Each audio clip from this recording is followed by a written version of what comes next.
Greetings and salutations, viewers of YouTube. I'm your storytelling pal, Big Al, and welcome back to my channel. Please remember to like, comment, subscribe, hit the bell, all that good jazz. Before I get started into the story, a couple of disclaimers. The stories I'm telling, I describe as kind of sort of true. I tell them as best I can remember them. If I have to fudge a fact or two to make it a funnier story, I will, but they're generally true-ish. So, just to let people know that, I try not to use last names, and sometimes I'll use fake names if someone has behaved objectionably or something like that, or they just want to keep their name private. So, there is that. And if you recognize yourself or someone you know from one of these stories, either, tell yourself or tell the person that you recognize from the story that I said thanks for the memories. Second disclaimer. I realize not everyone is going to like me. Not everyone's going to like my style of storytelling, and so forth and so on. If you want to tell me that I suck, hey, more power to you. The comment's going to get deleted. If you want to start a political or religious debate in my comment section, it's going to get deleted. It's just a space to have fun. I'm only here to tell people, to hopefully get people to laugh by telling some, funny stories. So, that's all I'm doing. Don't want to get any deeper than that. And so, for those of you who enjoy it, I hope you enjoy this story. So this story, there's a set of stories that falls under the heading of this could only happen in Vegas, is in Las Vegas, Nevada. And my friends will tell people that there is also a set of stories that this could only happen to Big Al.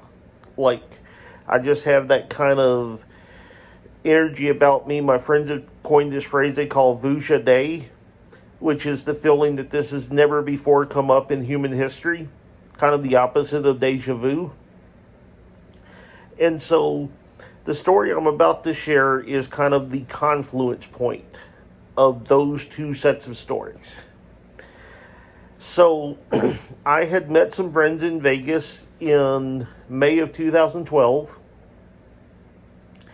And after I went to the UFC in person that night, we went out on the town together. And one of the people in our group who has requested to remain nameless was just a lot more energetic than the rest of everyone else. And so 8 a.m. the next morning, he's still going strong. The rest of us are absolutely dragging ass.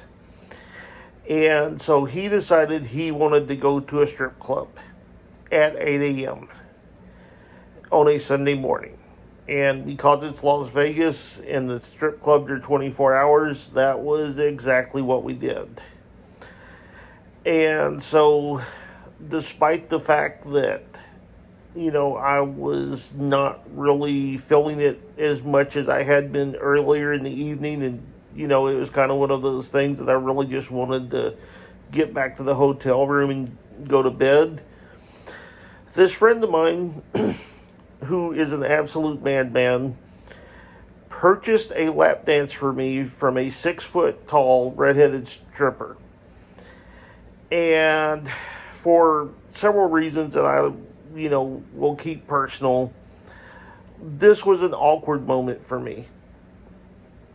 And so we get into the little room, she's dancing, I'm just kind of trying to, just kind of stay in the moment kind of thing because I was so tired and other reasons. And so I noticed that one of the pieces of jewelry she had on was a crucifix. And so I complimented it.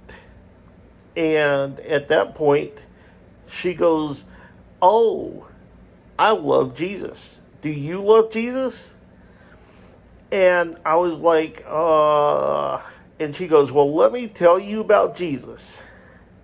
And she proceeded to start to witness to me about her faith in Jesus Christ as she was continuing to lap dance.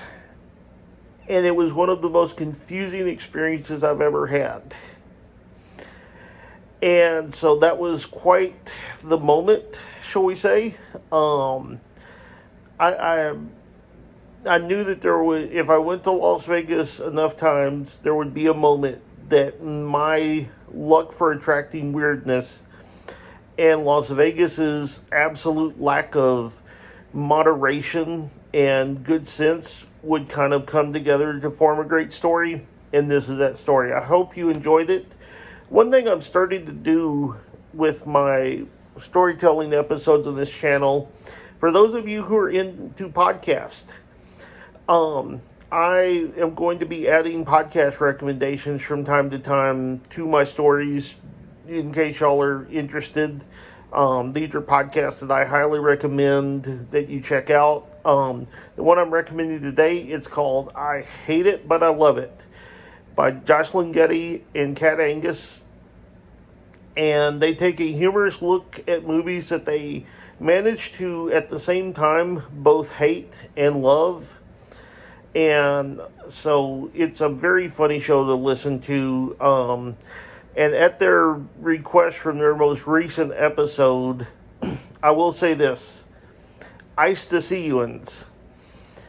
And so if you get a chance, check out their podcast. It's amazing. They're really nice ladies. So hope that kind of draws them some viewers. I know they're trying to get the 500 Patreons, and if they get to that, they're gonna do like a drunken review of a bad movie. And so I'm eagerly awaiting them getting to 500 patrons because I really want to hear that. So if y'all could,